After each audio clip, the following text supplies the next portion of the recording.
Well, welcome to the 2022 Hippos Season Preview. I'm Todd Robison, voice of the Hippos, along with Coach Will Compton, Athletic Director Brad LaPlante. We're going to have a couple of players with us here later on, but we're excited to be here at Southside Market in the Hutto Co-op. Special thank you to C.J. Crawford, the manager here at Southside, who's letting us kind of invade his space tonight to do this season preview show, and we're going to be really excited to talk to Coach Compton, get to know him a little bit. We'll get to know some of our players, talk to Brad about some of the changes that have happened in our athletic department with some other sports, and then just get a kind of an overall preview of the season for the Hippos. Lots of changes there as well with the new district and a new region and whatnot. But again, man, it's just so good to finally be back at football season, right? And it starts tomorrow night. Yeah, got a scrimmage. Absolutely. It's fun to be back on the field and getting the kids out there and starting to get into a routine with school starting. And so that's been an exciting challenge this week. If only the weather would cool down just a little bit, but that'll come. That'll come. It'll cool here in a little bit.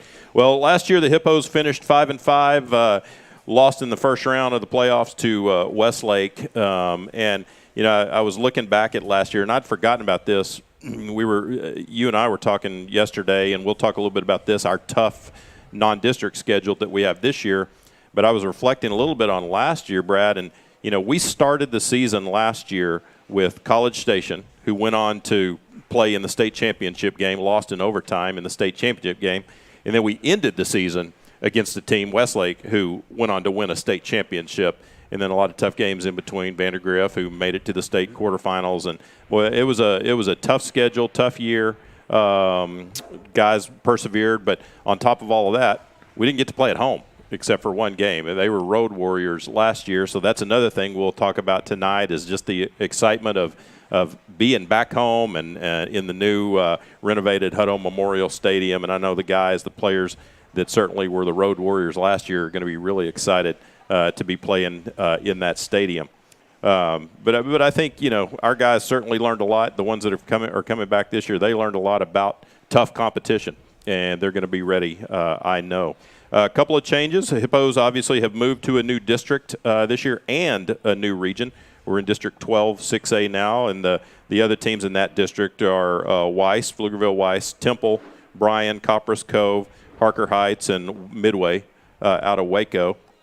Another tough district, and you know, and hey, we traded the district we get to play in the first round of the playoffs. We traded Westlake and Lake Travis for those just a simple Duncanville and DeSoto. So yeah, not sure if that's a fair trade, but we'll cross that bridge when we come to it later in the year. Our non-district schedule this year for the Hippos includes San Marcos, Liberty Hill, Cibolo Steel, and Converse Judson. So you're talking at least three of those teams are just perennial state powers in football. And, you know, that all happens, again, tomorrow night. We scrimmage against Vandergrift, and then it kicks off at San Marcos the following Friday night. Another good thing, Brad, is we're all Friday night games this year, too. No, that's going to be big in the home ones. And I was just surprised at the schedule that Coach Compton put together his first year. I thought he'd put some cupcakes on there, not these big 6A powerhouses and everything first year coming on in. Well, I don't know. Did he do that or did you do that to him? I think you kind of set him up there. Good thing is 6 of those 10 games are at home. So make up a little bit for lost time last year when we were on the road all the time. But we'll be at home for 6 of our games. Well, before we really start getting into the season and talking about that, I think what we really want to do is get to know Coach Compton.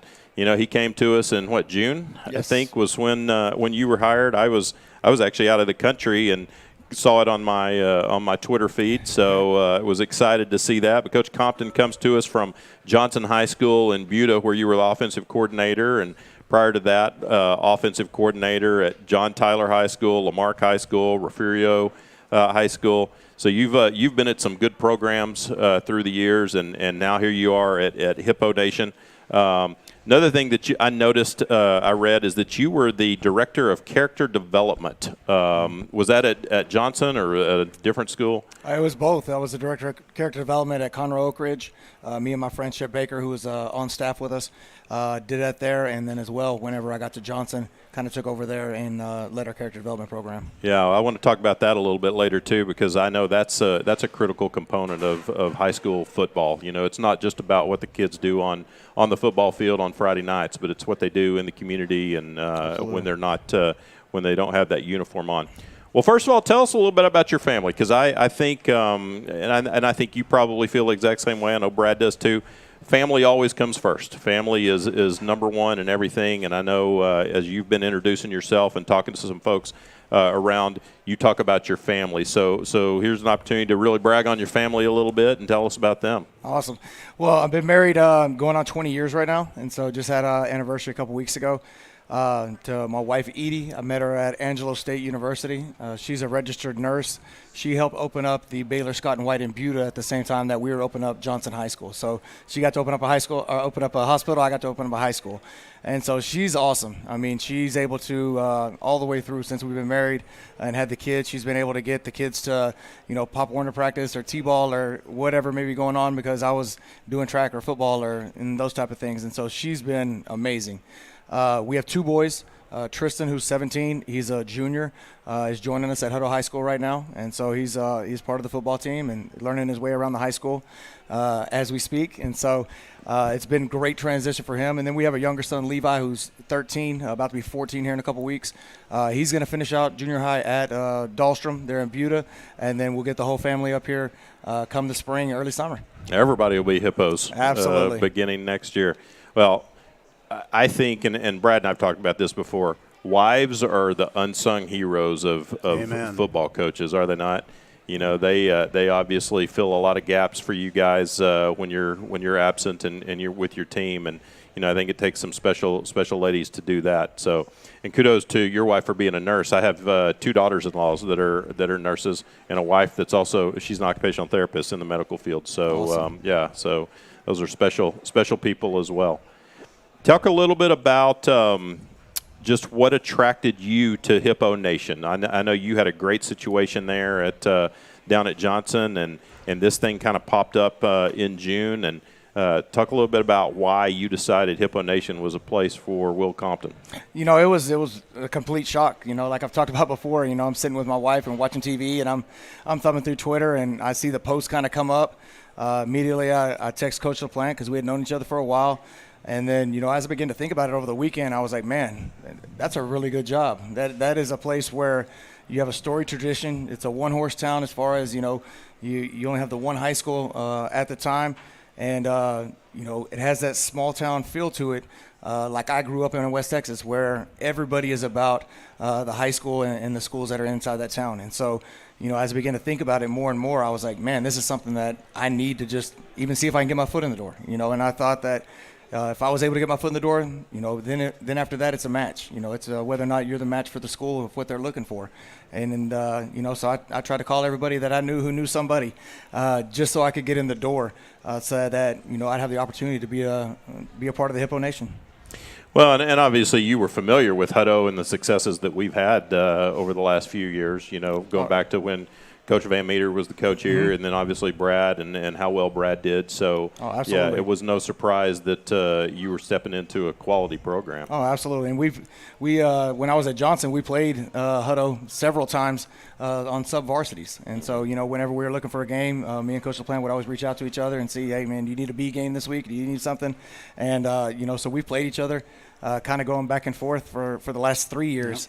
Yep. And so, seeing that. And then I remember my first year at Johnson was we were getting ready to play, and Hutto's freshman A team came down and beat the fire out of our guys. And so that definitely resonated with me whenever I saw the job open up. I was like, man, that group right there can roll. And so, it was exciting, and that's that group of seniors that's getting ready to step in right now. Right. Yeah, and we'll get to meet a couple of those guys, well, a junior and a senior here in just a little bit. Hey, I want to mention to the folks out in the audience, we've got a good crowd here tonight. We have we have some raffle prizes, so find Angela Bueno. She's got tickets. Be sure you get a ticket, and we'll do some drawings throughout the show. Thank you to Southside Market. They donated a Southside T-shirt, a cap, and a really cool coffee mug over here. And then we have some Hippo swag, a couple of shirts. Thanks, Coach, for bringing some stuff, some clear bags, because folks are going to have clear bags this year. to get into the stadium, and a hat. It's all right here. So we'll draw some numbers. In fact, where's Angela? Angela, let's draw let's go ahead and draw a number, and we'll do this one for this first one will be for a Hippo black hat, and I'll let you. That's fine. We got plenty of stuff. We'll just do that one. This one. I'll let you do it, and then you can just find whoever the winner is. Thank you. Sure, you can come back later and tell me who it is. Okay. All right. So, Coach, talk a little bit about. So, what we know what attracted you to Hippo Nation now, but as you've now been here for a couple of months, beginning to kind of find your way around. What are you seeing not only in the football program and at the high school, but just in the community? What are you feeling? Because obviously you're going to have to tell your wife all these great things about Hutto community when you guys get ready to move up here. No, and we've talked about it a lot. The thing that I love, first of all, just coming in and getting to know the kids. That was, the big first step. As soon as I signed on the dotted line, I ran up to Speed and Power Camp in the summer to see those guys and see them working, and then met them over on Friday or Saturday over at 7-on-7 for a state tournament, and then just kind of getting to know their personalities and, what they were wanting to get out of this program. And, with that, how could I help them achieve what they want to achieve? And so that was the first big step is just, getting to know the kids. And getting to know kids during the summer is a lot different than getting to know kids during the school year because you don't see them every day. And so then as we started getting into that, coming around into the community and driving around, me and my wife came up and we drove around and seeing the 9 billion variations of hippos in people's yards and businesses and everything else. I mean, it was an amazing thing for us. And, now, those first couple of weeks, I made it a point to where I was going to go out to eat at one of the local restaurants. And, that's been fun, getting to finally found me a taco place I really love. And so it's been exciting. And, going and just being around the local community and, now spoke at the Rotary Club with y'all yesterday and just trying to build that network of people and trying to get out, get my name out there to meet as many people as possible. Well, you're obviously here at a good time, especially for how the community is growing and you found one taco place. There's more coming. There's a lot of restaurants coming here, a lot of other development, and I think I saw our mayor actually out here a little earlier. And this is just a fun time to be in Hutto, as it's just exploding. Good chance we're gonna top 10,000 students before this year is over, which is just kind of nuts. But great time for you. Share your just your vision for the Hippos overall, not necessarily win and loss, kind of vision, but just your vision for a program. Absolutely. So, I mean, the thing that we're going to focus on, and you kind of hinted on a while ago as far as my role as director of character development, is, we want to create, or help create young men and women that are going to be successful once their athletic and academic career is over with. As far as if the focus is just on football or the focus is just on basketball, then we're cheating the kids on everything that we can help, teach them as they move into the real world. At some point, your football career is going to end. And at that point, you have to know how to be able to handle yourself as a man in our workforce. And you know how to understand how to compete for a job. And that's what we really want to focus on, which brings us kind of to our pillars that we talk about, which is family, faith, fight, and finish. Family, we need to come together. We need to be there for each other, not point out the wrong things, but yes, definitely hold each other accountable. We need to have faith in something bigger than ourselves. So faith in this Hutto Hippo program that we can be exactly where we want to be. If it's competing for a state championship, it's competing for district championships. We have to have faith that we can actually achieve those things before they're gonna happen. And then we need to learn to fight. And fight for us translates as compete. And you have to compete in everything that you do. We talk to these kids about when you graduate high school, if you want to go to college, you're going to compete for scholarships. And not just athletic scholarships, but also academic scholarships.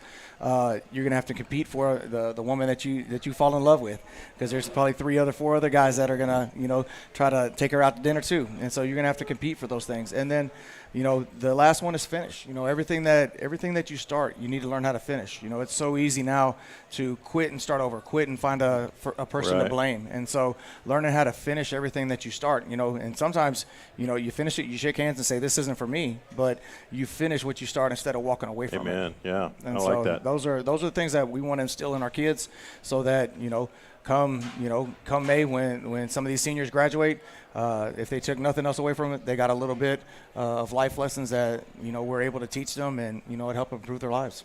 So you call that, what is it, the 4 Fs or F4? F4. Yeah.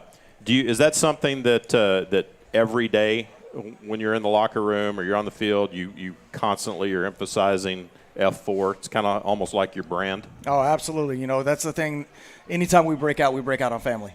And, whether we're having a good day or we're having one of those days where it's a learning lesson, we're going to break out on family. And that's big for us. And I think the kids have heard me about 1 billion times yell compete. And, it's just so big that you compete in everything. Every rep, you have to compete. And we wanted with we're talking about the coaching staff here in a little bit, whenever we brought in these coaching staff, is that, they need to compete. They need to know that everything's important, from the freshman kid who's not going to be playing, very often, that's still learning how to play football, to the guy who's got a Division I offer. Every one of them needs to learn how to compete, and it needs to be important, and you need to coach that kid like it's important. And so, I think those are things that I'm trying to instill in our coaches, and our coaches are trying to instill in our kids. Do you feel, when you look at, I'm not asking about your team and your players, but just in general, and I think Brad and I have talked about this in the past, that whole compete thing, that kids don't do it like they used to. And I think you were talking about finish, right? And it seems like it's so easy. You play a video game, and if things aren't going your well, you just reset and you start all over, right, instead of finishing that game until it starts going the way you want to. And it's like that competing and that finishing, I don't know, something has kind of interrupted that, it seems like. It's, that the delayed gratification that, that we probably know a little bit more than what these kids do is gone. It's, someone's going to give you something, or you can find the easier path, or you can, all of those things. And so, I grew up in West Texas, and so it was rough out there. So you had to work for everything. You had to grind for it. And so those are the type of things that I'm trying to instill in these kids. And I'm ultra competitive, and it does not matter what we are doing. We were out at freshman practice yesterday, and I'm playing a little scout team quarterback, and not doing great. And there was a young man. He tells me that I'm not very good at all, and so I got a little fired up. And I'm out there just trying to slay freshmen. But it was one of those things where I'm competitive in everything that we do, and I hope the kids see that. That everything. Every time we compete, it's important. It's important that we win, whether we're going against the scout team or we're going good on good. We want to be competitive in everything. And so I think once you get that, that work ethic, and that's what it comes back to, is that work ethic. There's not, in life, there's no reset button. Right. Things are going bad whenever you graduate, and things are going bad with your job. There's no just reset and start it over, man. You got a family to take care of. You're going to have kids that count on you. And so, just like we're going to have a team that counts on them. So there's no reset button. It's about buckling up and finding the work and making sure that we get it done. That's awesome. I love it. All right, Angela, let's do another drawing. We're going to do a clear bag. Everybody needs a clear bag this year. Go ahead. 178, number 178. Everybody needs a clear bag this year. It's the only way. If you're bringing anything into Hutto Memorial Stadium, got to have a clear bag. So congratulations on the clear bag winner. And we'll have a couple more too. Tell me a little bit about why did you choose to be a football coach? I know your dad was a football coach, right? Yeah, my dad was a coach. I grew up at Seagraves. My dad started coaching in 1978, and so my whole career, or as far as my whole elementary, junior high, high school, we lived in Seagraves, Texas, and he was a coach there. And I wanted to be around my dad. I wanted to be around football, loved it, and so I basically lived in the field house. As coaches, we spend a lot of time up there, especially during football season, usually 7 days a week. And, I'd go up there and I'd sit down and I'd watch film with them, and I'd watch, be on the sidelines. I was a ball boy, from the time I was third grade on. And it was always around it, and I was always a part of it. And then on the flip side, I got to see the effect that my dad had on the local community, as far as the effect that he had on some of the kids. And it wasn't always just the great superstar athletes. Sometimes it was some kids that on the outside everything seemed like it was well, but they had some internal struggles going on, or they had some family situations that not very many people knew about, and they would come to him, and he'd be happy to help them out, whether it be giving them a couch to sleep on for the night, or maybe just a little bit of change to put some gas in their tank. Back when you could get it for 99 cents or whatever it was.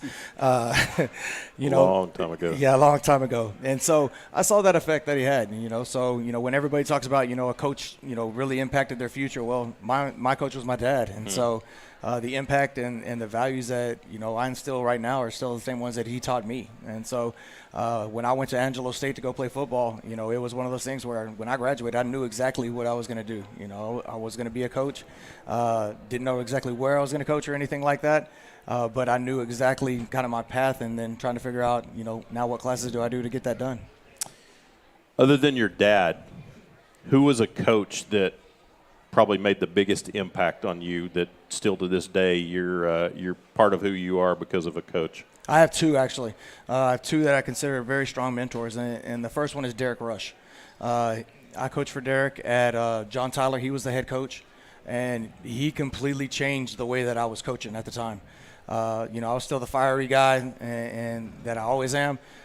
He just showed me how to implement character development into your program, and then how to make those two things work.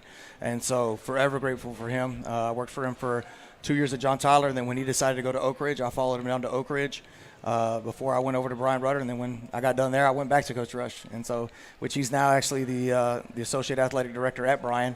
So we'll get to see him when we head down there. Yeah. My other mentor is actually in Brian. His name is Marty Criswell. He's a former THSCA president, won a state championship at Denison, and then was a head coach at Bryan High for a while.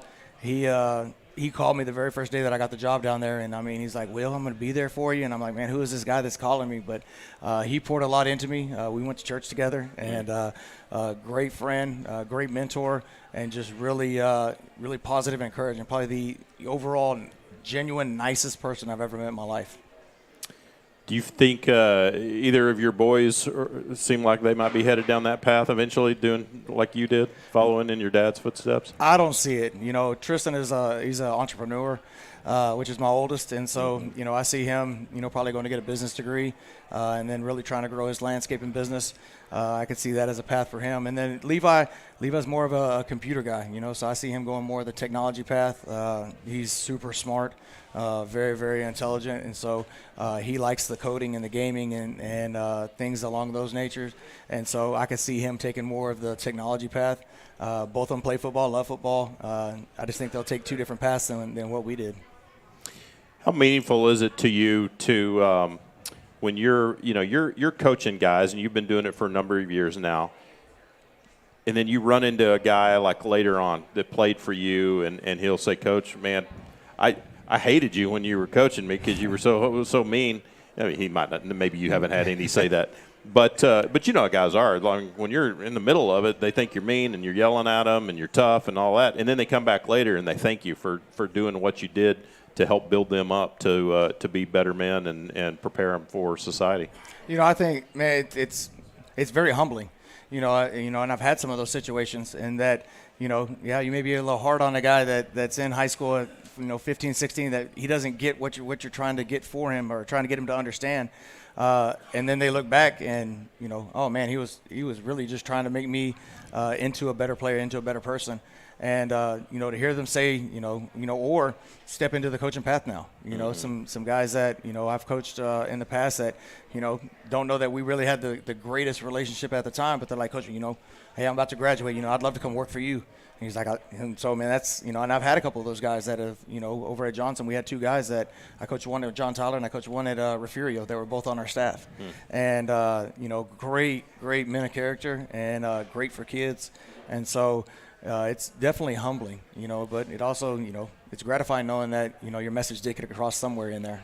And already having gotten to know you some, I have to think that if a kid tells you he wants to be a football coach, the first thing you're probably going to ask him is why are you wanting to do it? And it's not because you want to try to win football games. It's because you want to have an impact on kids, right? Oh, that's when I became a far better coach, is when I stopped focusing on, because when I came out, young, fiery guys, it was all about winning state championships. That was the focus.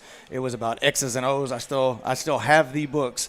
I was going through my stuff the other day. You'll like this, Coach. I had the books, the spirals that I'm in there drawing plays. And, you had the different colored pens to go here. And, you think you got the master game plan. And then, as I matured and I began reading more, got around Coach Rush, I figured out that, it's not necessarily, X's and O's are great. You got to be good at the X's and O's. You got to have great athletes to compete for state championships. You have to have those things. You got to have a little bit of luck. But your team has to be invested and believe in you. And, you have to believe in your kids. And it's more than just a great play design. It's a relationship, right. And that's something that, right now, I'm spending a lot of time. I know our coaches are spending a lot of time. I bet you, me and Will, who's going to be up here in a little bit, we probably text each other 15 times a day as far as whenever film gets up about, hey, Coach, what were you thinking here? What were you thinking here? All right, man, I'm seeing this. And, hold on, let me jump on Hutto and see what you're seeing. And it's just about trying to develop those relationships. And, so far I think we've done a great job. I think we've got some great coaches that are, some kid magnets. And that's part of it right now. Yeah, absolutely. Well, we're going to shift gears a little bit. We'll come back and talk about the season, and I want to talk about some of your coaches and all that. I want to shift over to Brad and let Brad kind of tell us a little bit about some changes in the athletic department. First of all, Brad's moved into just the role as athletic director after finishing 29-14. Did you know that was your record? No. During your year? 29-14 as head coach for the Hippos. Had some great years, a couple of great years there with the Hippos. Has certainly led us through – pandemic time, which, you guys forever will be able to talk about being coaches during a pandemic. Difficult last year of not having any home games. All that stadium was being finished, but getting to oversee that. But now you slide into that role of just kind of overseeing all of it, the whole athletic department, and talk a little bit about there's some changes that have happened with some other coaching positions, and speak to that just a little bit. No, there is, and it's been a good transition. We've got a lot of good people that have stayed, and the ones that have become new Hippos have been great family members. And when we had our Thursday all coaches meeting there, I think it was July 21st, just to see the excitement of new people coming in was great. And then you have a guy like Pete Schmidt, who's been here 20 plus years, to tell his story and see a first year coach and a first year teacher know that this is a really good place and a place that you can stay a long time. You always have to have a Coach Schmidt on your staff. You do, and some people are coming from places they didn't want to be, right. And they want to be here. But just the overall excitement and aura around that day, and listening to Jennifer Hoffman, who now is not girls basketball, is going to be head girls track, yeah. And she was the girls coordinator, but more duties have been on, and empowering her and different things. And of course the other part of Will's title is being the boys district coordinator, right. And just I guess the other thing that kind of blew our athletic department up was that freshman center. So not only did we have the stadium, we had COVID, and then just the freshman center, and you're learning what that's like to be two buildings instead of one, and the fun challenges that go with. And if you don't have the right people in place that want to play that game, it's tough, Yeah. and we do have the right people on board. So, our fall has been a great start. Of course, we're going to have, football first scrimmage tomorrow against Vandergrift there. And then on Friday, cross country, we'll start their Wilco meet. Volleyball's off to a 3-4 start. New head coach, Andre DeVersa, leading the charge there. And they've got a tournament Thursday, Friday, and Saturday this week. Tennis gets going against Stony Point tomorrow. Alumni, Abby Rodriguez taking over as head coach there. So some new faces there. Offensive coordinator Matt Leonard is going to be our head wrestling coach, so he's got some good experience. I know Coach would talk about him and his experiences in Washington and Pflugerville Weiss before joining him down in Johnson. With Hoffman moving out of head basketball, Samantha Guerrero, who's been with us, was elevated to that role. Brian Gaylor joined us last spring before Coach Compton was here. He'll also be head powerlifting coach along with special teams coordinating. And then Christopher Hargrove coming in as one of our offensive line coaches. He'll be the boys coordinator out the freshman building, but he'll also be our head boys coach. So a lot of great additions and just good people. Well, and going back to Coach Schmidt, got a new baseball coach this year. No, we do. Too. We've got Coach Stringer was, I guess, the last one that I've got to get on there, coming in from Elgin and doing a great job so far. Yes, sir. I have to say, I've gotten to know him a little bit. His little boy Hollis is in mine and Katie's Sunday school class of preschoolers that we teach every Sunday, and I love that kid. And so I can tell I've gotten to know his dad just a little bit from church. I'm excited about him as well. So, a lot of changes. What is your, Brad, as moving into that role, sliding into that role of just athletic director, what is your, I guess, kind of what's your primary focus? Because obviously you're not doing football anymore, right? But you're there, you're around it. But you got a much bigger picture you have to oversee. Well, it is, and I mean I've been in the athletic role obviously since 2018 when I took over as head football coach. But you have time to do more things, or maybe just think about more things. Yeah. Whether it's girls or boys coordinator, they have a lot of things thrown at them during the course of the day from all of our 4 buildings, right along with me. But to be able to set the tone on transportation, or here's the breakfast schedule of both buildings, and head coaches, here's what you need to think about, and what is our fundraising plan going to be, and hey, this contract's going to be up with this vendor. What are we going to do in anticipation for next year? What are we going to do for, Mackey Speaks character development for, our department? What are some things that we want to do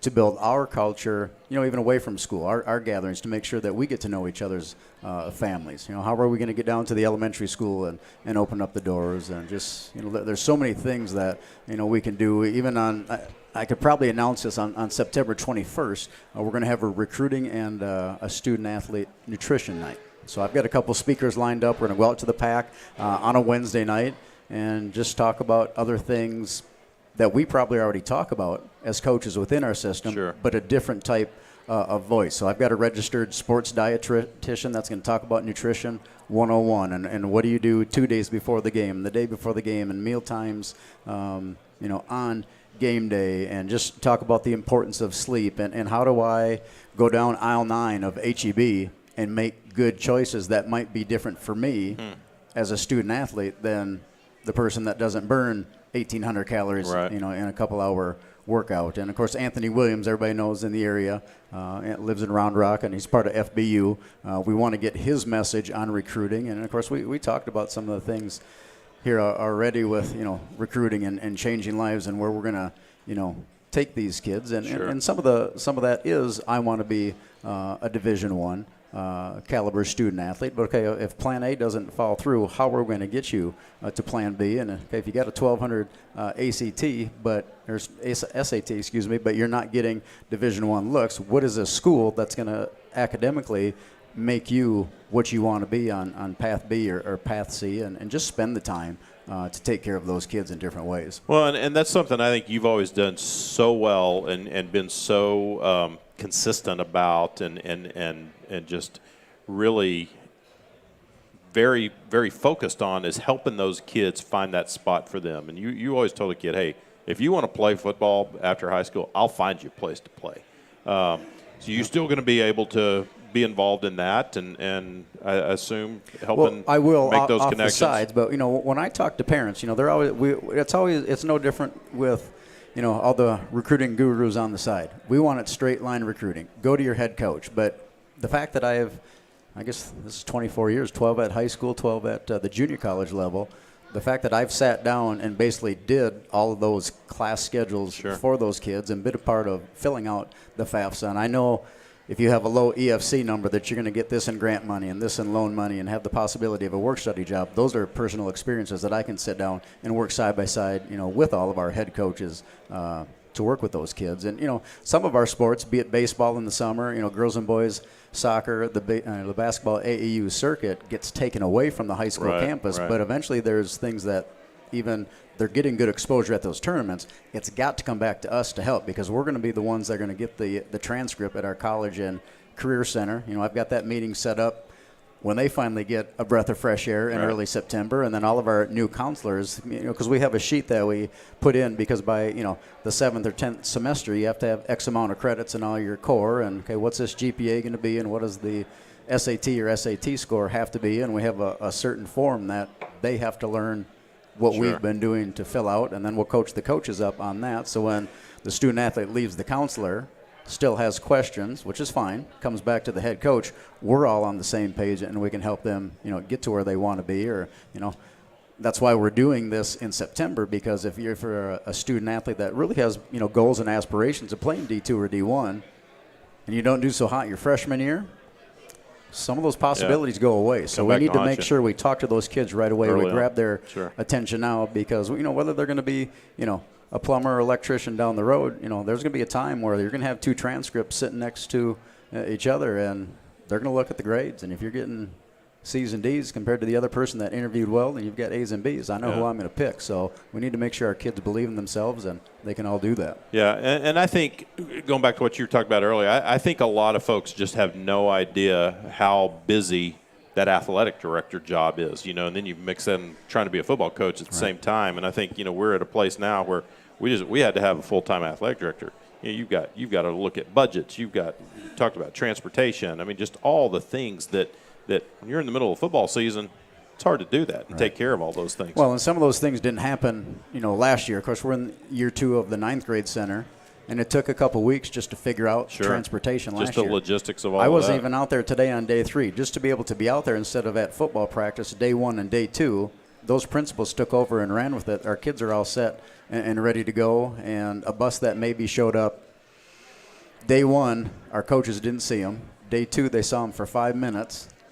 Right now, our bus is getting there within 20 minutes, so they already had 20 minutes of the first period, which one of the nice changes that we've also had is we've doubled our athletic time with the kids. So last year, we had first period football. He's got first and second. Right. Or 8th and 9th for the freshmen compared to only 9th period last year. So we're able to do some academic time, do more things with the relational things and the the themes that we want to do as a coach or the character building.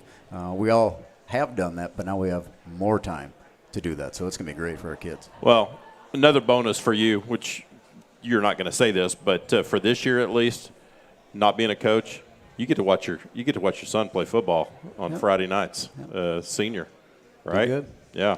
Shut the phone off, I guess. be Don't answer any work calls, right? Because they're going to expect me to answer that, right? You can tell me to do that? You can watch your kid play I did football. before. I never. We talked I've never about how coached important them, family so is. It'll be good. Yeah, we talked about how important family is. So, all right, I'm going to let you guys step away for a second. I'm going to bring Brody and Will up here. And, Coach, we'll bring you back and get a little preview of the season. So while we're waiting for Brody and Will to get up here, we'll do some more drawings. Angela, we'll do another clear bag. Actually, we'll do 2 of them, 2 clear bags.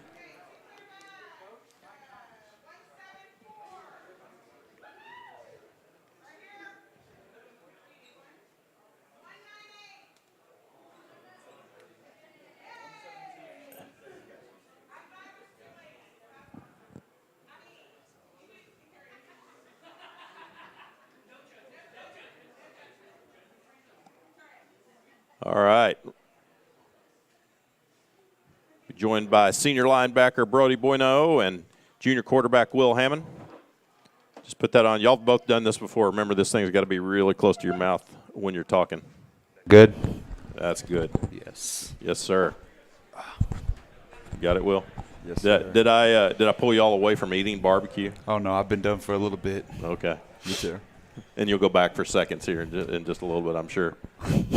Probably. Yeah. Tell me about your summers, guys. How was summer? Oh, summer was fun this year. Got to relax a little bit, come out for workouts. It was a You're not blast. supposed to say relax. You're supposed to talk about how hard you worked.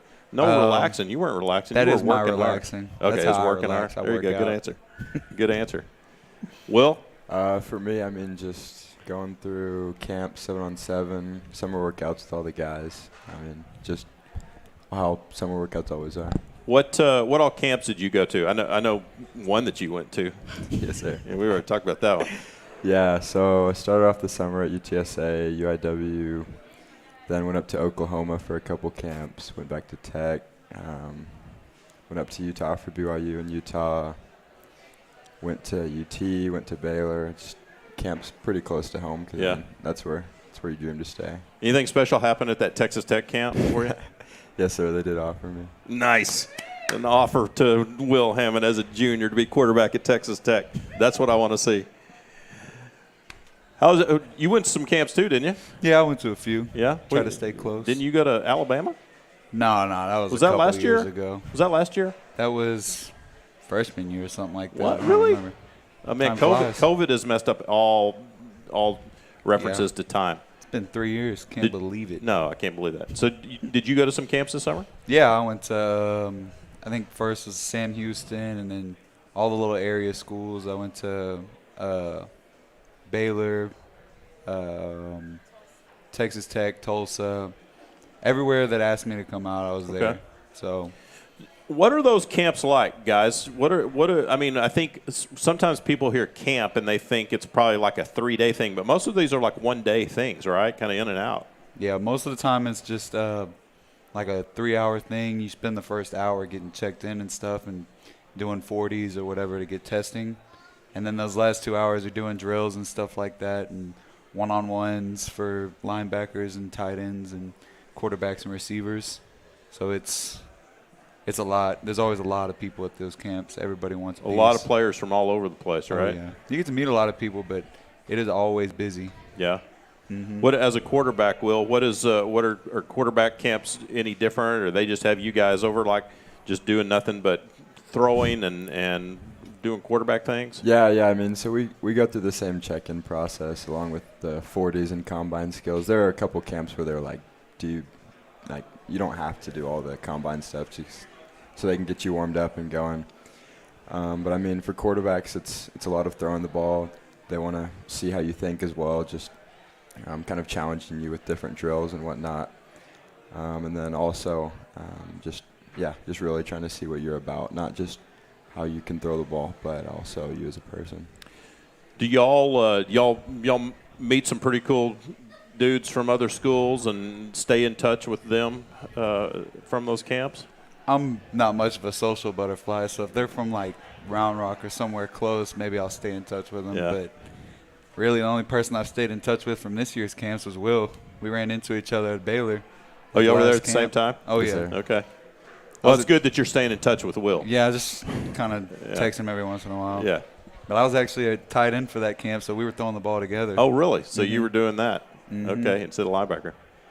What about you? Do you kind of hook up or connect with receivers or other quarterbacks, and you guys kind of stay on text messaging together? Yes, sir. Yeah. So most of this summer I went around, me and Alex Green, wide receiver, did a camp tour most of the summer. So he went up to Tech with me. He went up to Oklahoma State with me. We went to Baylor together. He was there with Brody. So we all kind of traveled around together this summer. And also, I mean, guys externally from across the state that you get to know, like on social media and other platforms that you meet. You just, I mean, kind of like Coach Compton was talking about, just branching out, getting to talk to people, just spreading your wings. I think it really helps just getting to know other people, other offenses, and what life's like outside of where you live. So it's pretty cool.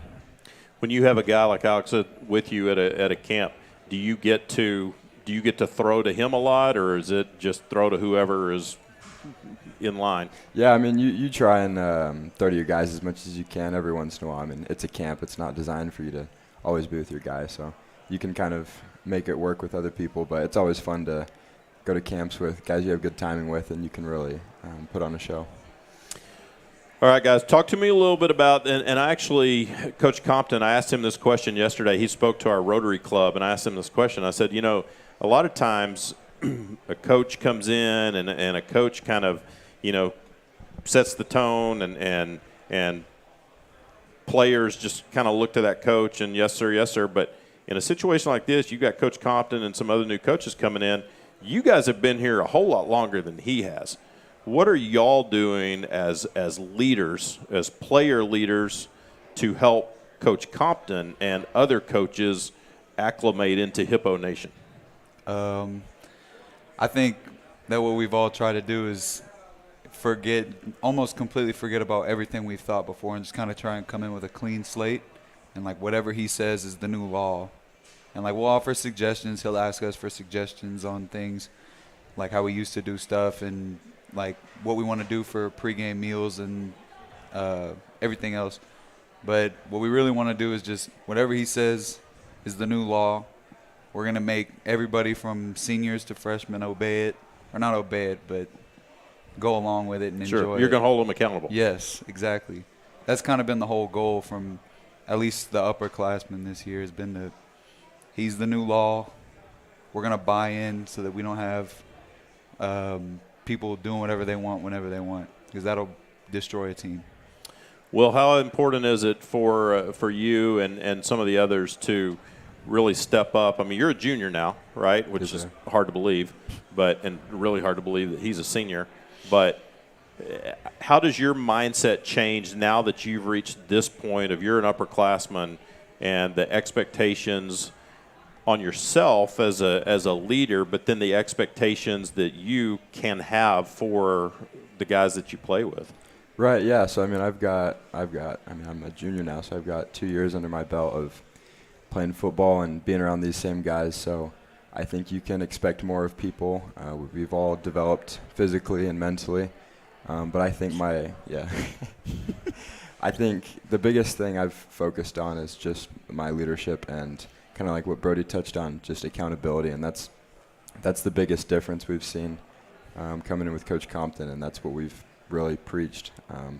Bottom line, just accountability, and I think it's really changed a lot of the culture and really been positive for all the guys, and it's been really good. What do you guys do to develop leadership skills? Taking charge at practice is probably the biggest thing. When people are walking on the field or off the field, you kind of have to narc at them to jog until you're off the field. Between the white lines, you got to be running. Or whenever everybody's kind of lagging because it's 6 in the morning and you're trying to do inside run or something like that, and you got to tell them that it's still full contact and you got to hit them. Whether it's JV or varsity or 7-on-7, whatever you're doing, it's still full contact, whether it's 6 a.m. or whether we're about to leave. So I think just kind of being kind of the enforcer around the field is something that I've actually tried to do to help leadership. And I guess knowing that you always have to keep that level, right? Because people are watching you. You're a senior, and you've got to set that example, and you can't take off one play because if it's okay for you, then it's okay for somebody else, right? Yeah, you got to be the lead by example. That's what I've always wanted to be. Instead of just being the guy that talks all the time, I'd rather be somebody that you could just see what I'm doing, and then I don't have to talk to you. You don't have to talk to me. It's mutual understanding, and then we're locked in, and we can go do our job. What about you, Will? Do you? I have a feeling you probably read things. Are you a reader of leadership books? I don't read do you physically. Follow people who are leaders? I love audiobooks. My brothers have been sending me audiobooks on leadership, so that's what I'll listen to when I'm driving. I mean, late in the evening if I've got nothing to do. I mean, or even if I've got something to do, I'll be listening to audiobooks. So that's something. I'm actually reading a book called Extreme Ownership right now. And it's talking a lot about there's no bad teams, only bad leaders. So that's something I've really focused on and how I can be the best leader I can be, because, I mean, we've had really good teams. And if we're struggling, that's on the leaders. And as leaders, that's on us. Yeah. So we have to take ownership of that. Yeah, that's maturity. That's maturity. Talk a little bit about, because both of you guys have aspirations to play beyond high school. So you have personal goals, right? And you work for those personal goals. How do you balance trying to achieve your personal goals with also team goals and making sure that the team is always first? Well, in my mind, the team comes first, whether I want to play in college or not. So if it happens, I'd love to go play college football. I mean, that's my expectation. That's my dream. But, I mean, even if it doesn't, I want to enjoy my time here, and I enjoy winning. So if my team's not doing good, I'm not going to enjoy it. So my goal is always team first. Good. Yeah, no, I think the same thing. Team always comes before yourself, and you've always got to make that a point, because all of them you have to take into account what they're thinking, and the team is the biggest part. Do y'all see, as you're looking at, your part of recruiting, right? But you see the big picture recruiting and this whole NIL thing and what that's doing to high school students, and do you feel like that can have some negative effect or distract some kids that now, hey, they're focused on trying to go somewhere that's going to pay them $5 million to be a college football player? Do you see that, like when you're at these camps and you're talking to guys, is that a conversation that people talk about, is, hey, what about NIL and what am I going to get if I go here or there? Well, from what I've heard, I mean, like I said, I'm not a social butterfly or anything, so I don't talk much. But when I do talk to people, that's not really what we're talking about yet. I mean, I don't know if, like, when you get there, it's probably different. But from what I've heard, NIL isn't really the biggest thing that people are concerned about right now. Yeah. What about you, Will? Are you seeing any of that? Yeah, no, I think like going through camps and talking to different guys, they're all, oh, what's your rank? What offers do you have? I mean, NIL hasn't really come up huge for a lot of people that I know, but I feel like you kind of have to have your priorities straight, and my biggest priority is my team. Yeah. So helping us win, and then next, I guess, where I plan to take my future, but that's really like the last thing I'm concerned about. Good for you. Good. Well, tell me how excited are you guys to finally get to play home games this year? That had to be hard last year. Just everything was on the road except for the one game that we got in, and that was not even kind of normal. But to finally be able to be back home, Hutto Memorial Stadium, obviously tomorrow night, scrimmage coming up, and then 6 home games during the year. Oof, I cannot wait.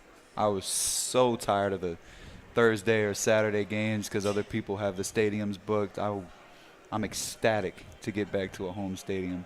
Not have to drive 3 hours or whatever we had. It's going to be great. You excited about that, Will? Yes, sir, I am. Yeah, anytime anybody asks, oh, when are you guys playing? I'm like, well, we've got 3 straight home games in September, so pick a Friday night and come out and play. Exactly. Watch us play. Absolutely, 100%. Well, we're excited about watching what happens this year with both of you guys. I mean, obviously, your senior year, so it's going to be really special. It's going to be hard on your mama and your dad, I am sure, at whatever point that final game comes. But I know you're going to go all out and leave it all out on the field. Sure. And certainly be a leader like you have been. And then Will, I know the future is so bright for you, and you've learned so much just being able to be a varsity quarterback as a freshman and sophomore that, boy, these next 2 years are probably going to fly by for you too. Yeah. Yes, sir. All right, guys, thanks a lot for joining us. We're going to do some more raffle prizes, and then we'll call Coach Compton back up here, and we'll kind of give a preview of the entire season.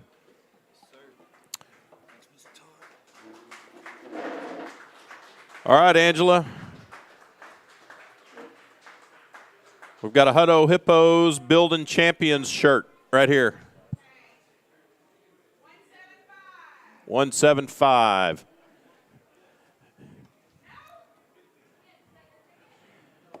Y'all give it up for Mr. C.J. Crawford right here, the manager of Southside, that's taking a picture for letting us invade his space. Thank you, C.J. In fact, let's do some raffles for some Southside Market, Southside hat.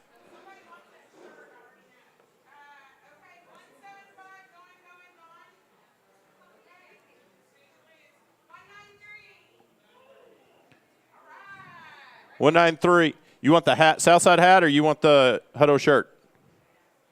All right.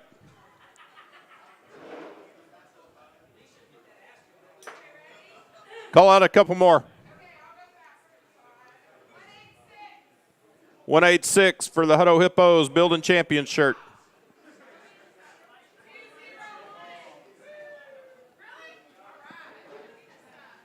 All right, Southside Market T-shirt right here. All right, here you go. Oh, you want a Hutto shirt? Which one you want? Okay. You want that one? Thank you, sir. Okay. Yep. Let's do another one for the Southside Market shirt. 212.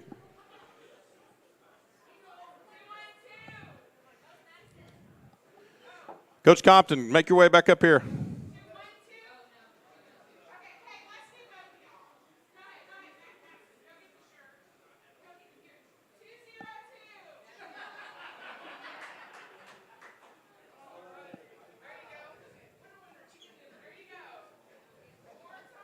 There you go. We'll sure. Two more clear bags.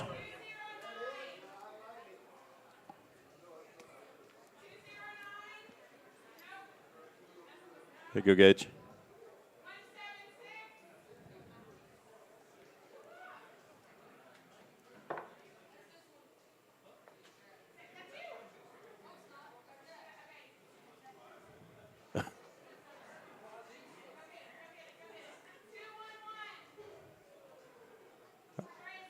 All right, and then we'll save the Southside mug and the Hutto cap for the very end.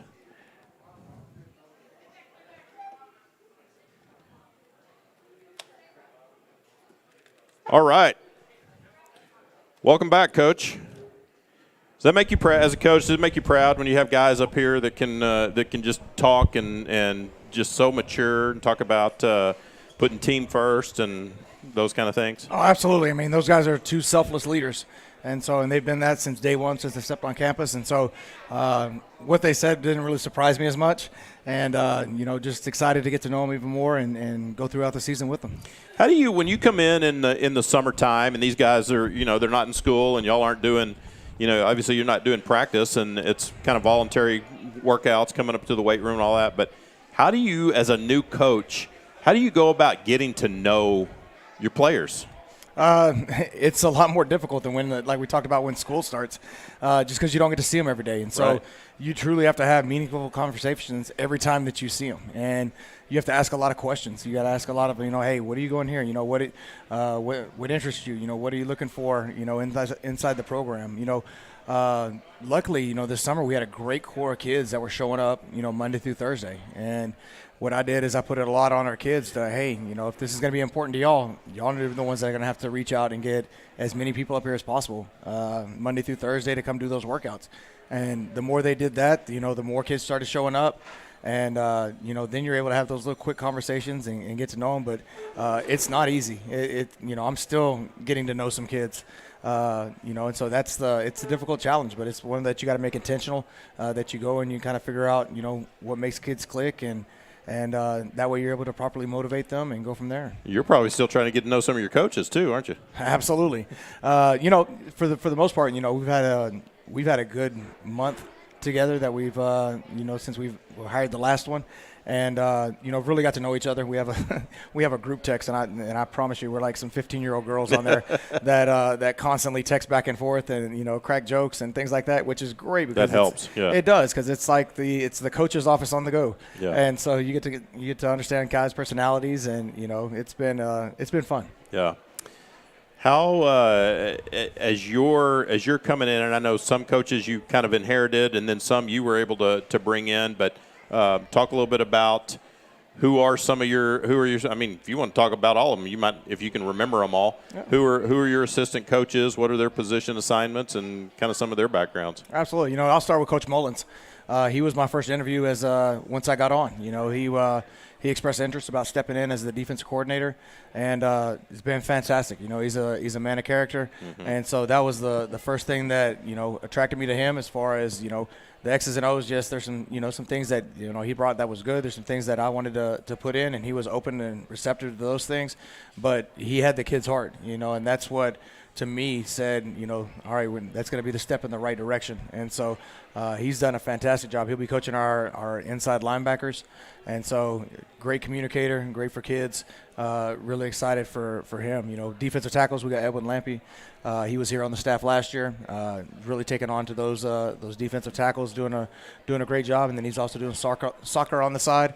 Outside linebackers is Chris Pasella, alumni. He's done a fantastic job. He's he has multiple roles inside of our program as far as coaching the outside linebackers, also helping with baseball, and then he has an immaculate equipment room where he keeps track of everything that we possibly have, and so I couldn't appreciate him more. He was a stud baseball player when he was here at Hutto. That's what I hear. Yeah. I haven't seen him throw anything, Yeah. So but no, I've heard great things about him. And then our back end we have Jordan Shaw. Coaching our secondary. He was here last year Right. as a first-year coach. I think he's really grown this year, starting to, really find himself and become more vocal back there with the secondary. And then we brought over Coach Gaylor from Lockhart. He got hired in the spring. I knew Coach Gaylor when he was at Lockhart and Bastrop prior. Fantastic coach, super funny guy. For a guy who's as seasoned as he is, he's a very high energy guy. And, I met him at the event where they were introducing you over at the PAC early on, and he kind of told me his story. He coached over in Europe, didn't he? Yes, he did, the European Professional League over there. And so, he talks about those stories. And, I mean, he didn't spend, he spent 2 weeks out of the summer over there visiting all of his old friends and everything else. And so he's been a fantastic hire for us. We also have Enzo Casada working down with our freshman group, coaching the defensive backs. He was here last year, coaches soccer. Again, another guy that's really growing in year 2 of knowing what's going on. And then Larry Griggs, who was a teacher here several years ago in art, went to Manor and then came back, and has been a great addition to our staff down there. He's really helping us out with the defensive line. And then we have Art Rios, who came over, and he's our head freshman coach. He's kind of coaching linebackers, D-line in that capacity. Comes up in the mornings, helps us out with the varsity, and so he's been a great addition as well. And that kind of rounds out the defensive staff. Which is a great group of guys, and a lot of those guys were here last year. Most of the changes come on the offensive side of the ball. Right. And I'll start with Coach Leonard, Matt Leonard. Not as well known in Texas as probably he should be. Fantastic mind, a fantastic communicator. He was an offensive coordinator, was a head football coach in Washington, as well as a wrestler up there. And so he came down to Texas 3 years ago. Job that he got, he has a brother that lives in Dripping Springs. Okay. And so he got a job at Weiss, but only on the defensive side. And so he spent a year on the defensive side, and that was kind of in the transition where Van's coming back into coaching, where he takes over Weiss. And so he gets kind of caught in that transition of the first in, first out type deal. We were able to get him over at Johnson. And, me and him really hit it off. And like I said, a great football mind, and he's going to be fantastic addition to our wrestling program because he really knows what he's doing there. I'm guessing he probably said high school football in Texas was a little different than high school football in Washington. Absolutely, and that's really how it got.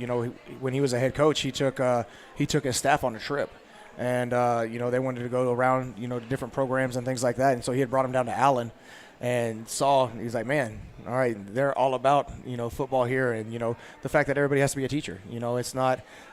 You can't be a mechanic on the side and then come be the head football coach.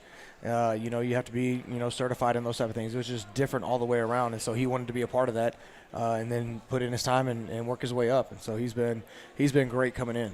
I follow him on Twitter. He just got married, right? He did. Yeah. Just got married, so you can tell we weren't planning on going anywhere because he was set up to get married the first week in July, and then he took the rest of July off on their honeymoon. And when he asked, he's like, "Man, Coach, what do you think?" I was like, "Man, you only get one honeymoon. Family first." Absolutely. Family first. We'll figure it all out. Right. And so.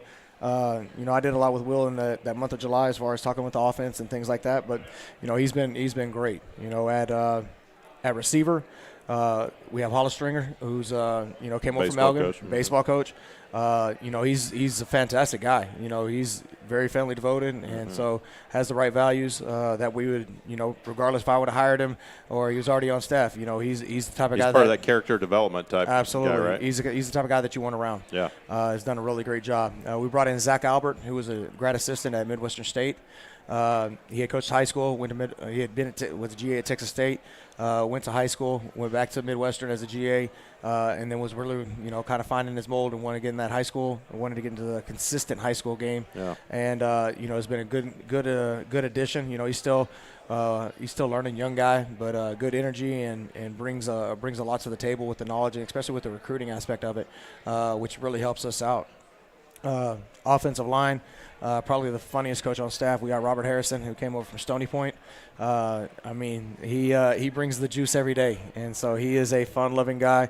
I think he does a great job with the kids, and really excited to see him. As he learns more of the ins and outs of our offense, how he's going to grow from there. The other offensive line coach is Christopher Hargrove. I knew Chris from when I was back in Bryan, and so he was a middle school coordinator at Consol. When I was there, and then he worked for a guy named Coach Raffle, who went on to Bridgeland. He was at A&M Consol, went on to Bridgeland, and then he actually went back to Rudder, where I was. And so me and him have been in contact for probably the last 8 years, just talking and things like that. And he was kind of one of those things. He was up in Illinois as a college coach and, kind of reached out, "Hey, Coach, you got anything?" And we were happened to be looking for an offensive line guy right at that time that he was certified in. And so a late addition that you normally wouldn't get. And then down on the freshman campus, we got Michael Matthews, who is, he's been coaching, but he was more on the girls' side, doing girls basketball and football.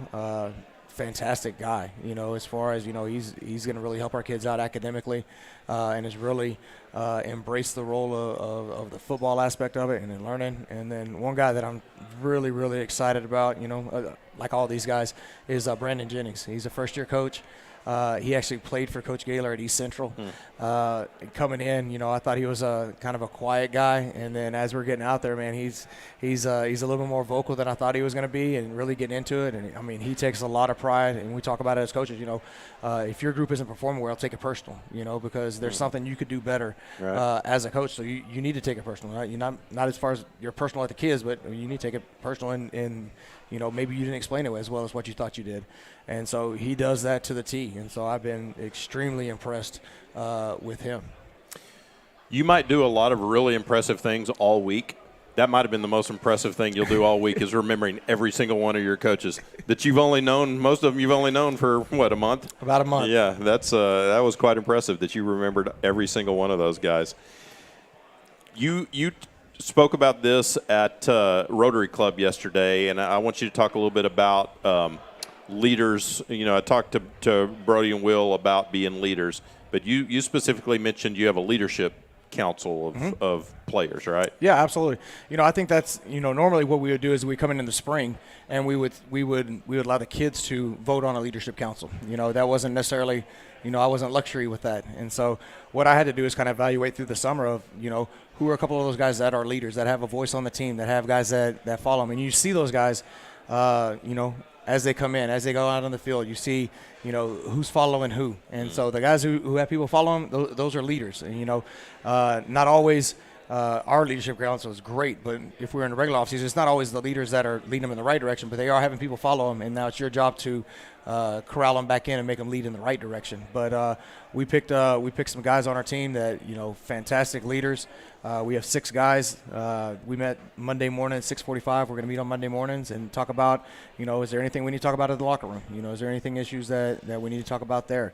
They picked out the uniforms for Thursday night this week for the scrimmage and say, hey, what do y'all want to wear? And they talked about it, and they're like, all right, we want to wear this and this. That's great.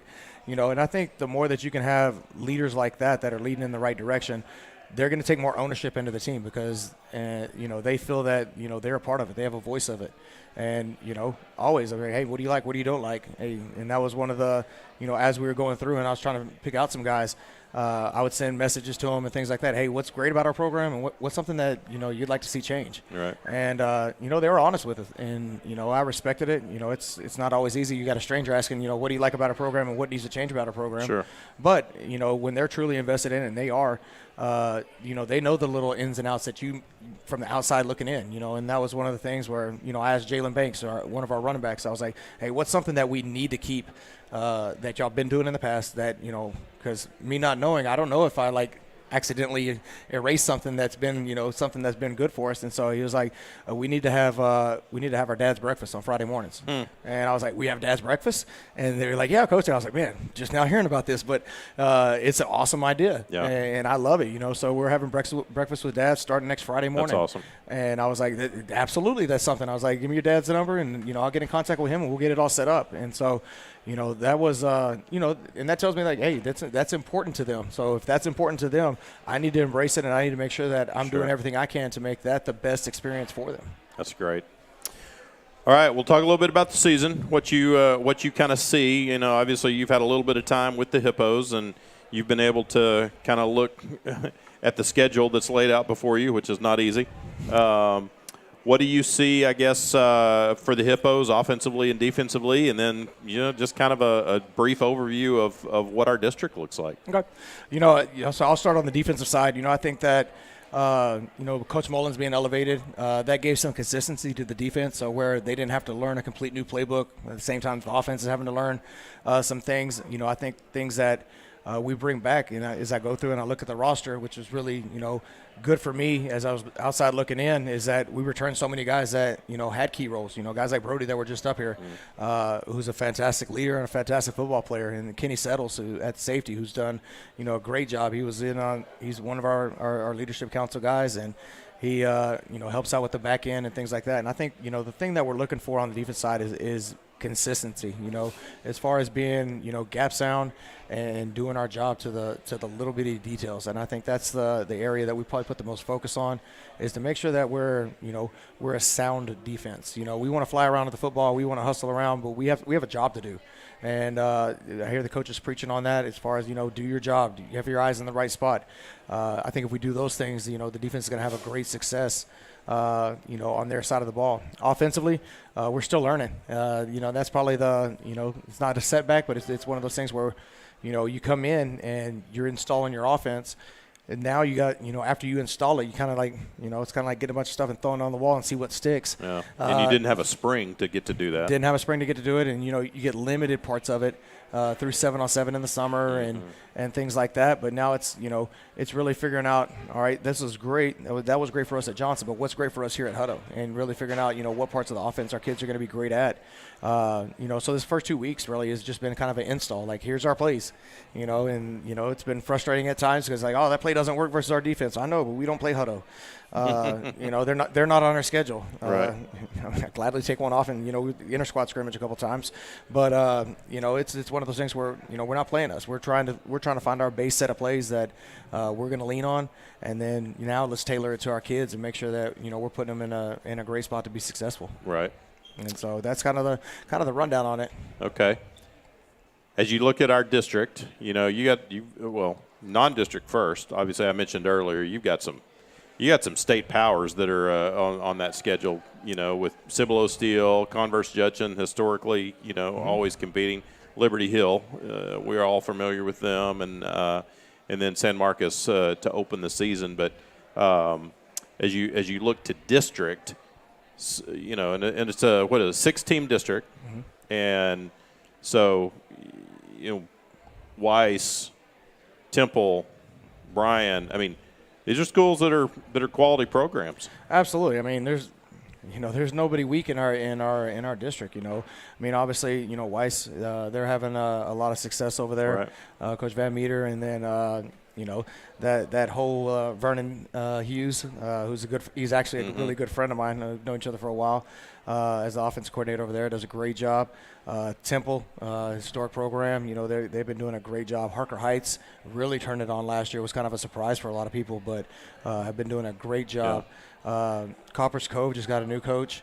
And Tony Johnson, fantastic coach, known him for a while, and so he's going to have those guys, disciplined and ready to play.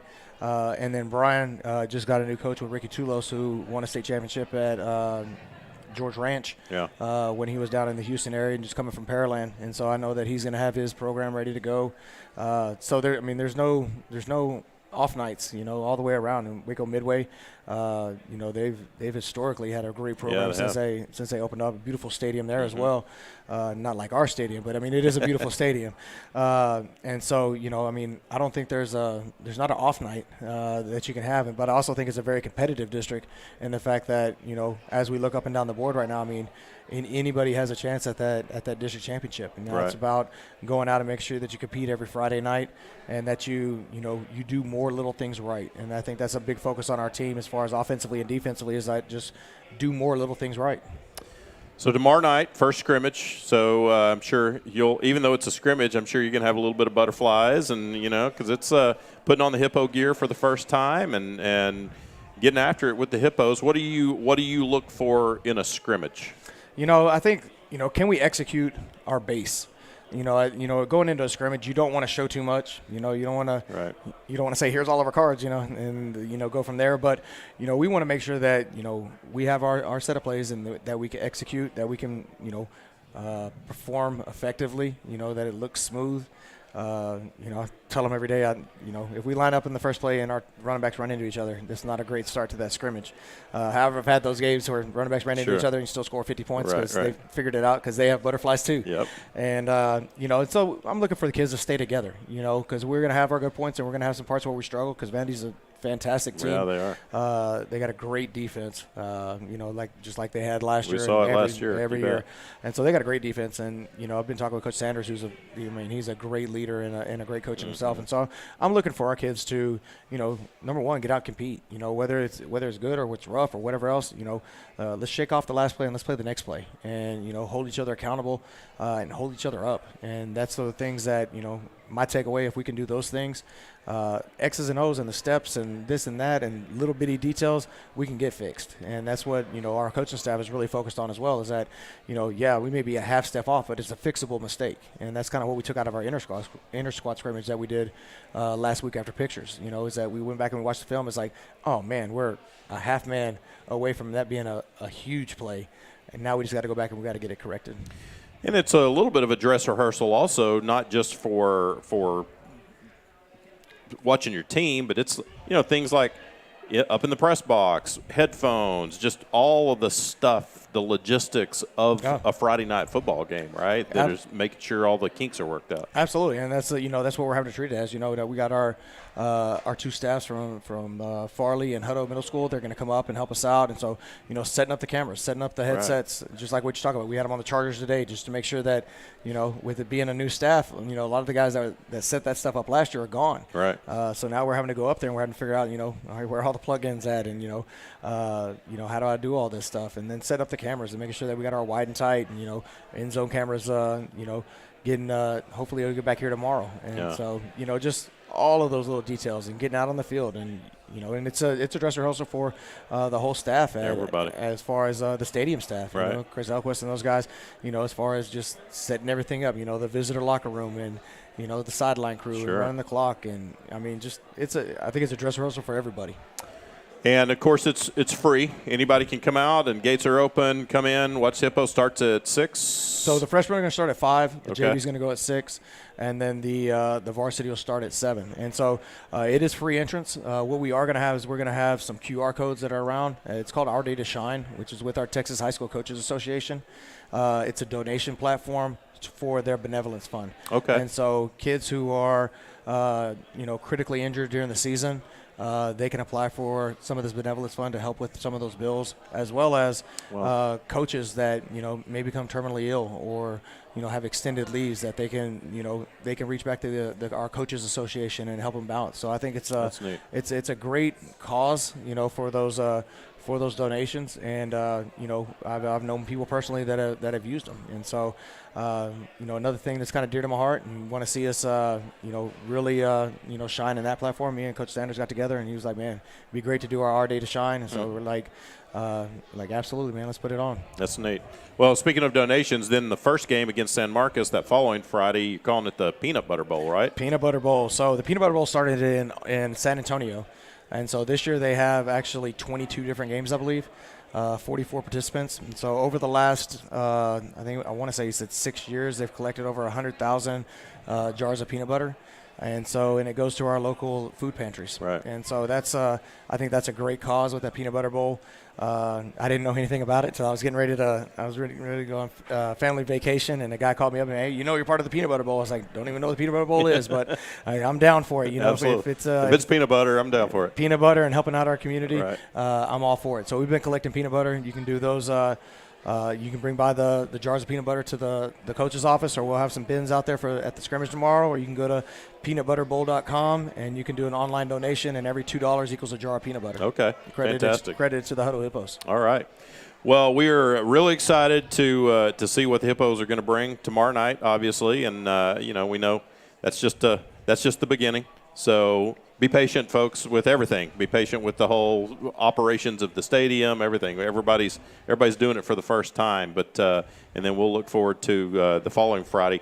And of course, one thing I want to mention to our audience that's watching live or that's going to watch this when they're taped is, one thing we're going to change this year. You and I are going to do a coach's show each week, but instead of doing it live like we're doing right now, we're going to record it during the week, and then we'll upload it onto our watchthehippos.com so folks can do the show. So we'll do one of those next week so we can preview San Marcos show, and we'll talk to a couple other players, and then we'll do that. We'll do that every week. And then, of course, you can watch the Hippos every Friday night on watchthehippos.com. Just go to there and be a small little pay-per-view just like we were last year. for those folks that can't make it. Obviously, if it's a home game, we hope everybody will show up and turn out. But we know there's grandparents and other folks that live somewhere that maybe can't be here at Hutto Memorial Stadium, but they can certainly join us on watchthehippos.com and watch these games. We're going to do two more quick drawings, Angela, one for the hat and one for the Southside Cup. What's that? Yeah, this is the only tonight. The only chance for raffles was tonight. This was it. All right. 173 for the hat. You're an amateur. You can't take it. No, I'm kidding. Of course you can. You want the hat or the cup? Okay. That's going to be your official Thursday night coach's hat when There you're on you the go. sidelines with us. Yep. Here, Brody, take the Brody, take the cup. Here you go. Take the cup to whoever wins and give it out. All right. Coach Compton, we appreciate you joining us tonight. It's a great overview of the team. Great to visit with our players. Great to get to know you just a little bit. We're looking forward to a fun season with the Hippos. We're glad you're here. Look forward to having your family be here and be part of the community as well, and just a lot of success through the years. For Coach Compton, I'm Todd Robison. Thanks to Brad LaPlante. Thanks to Will Hammond and to Brody Bueno for joining us. And we will be on air a week from Friday for the Hippos versus San Marcos, 7:30 on watchthehippos.com. Make that drive down to San Marcos if you can. If you can't, you can watch us on watchthehippos.com. Have a great week, everybody.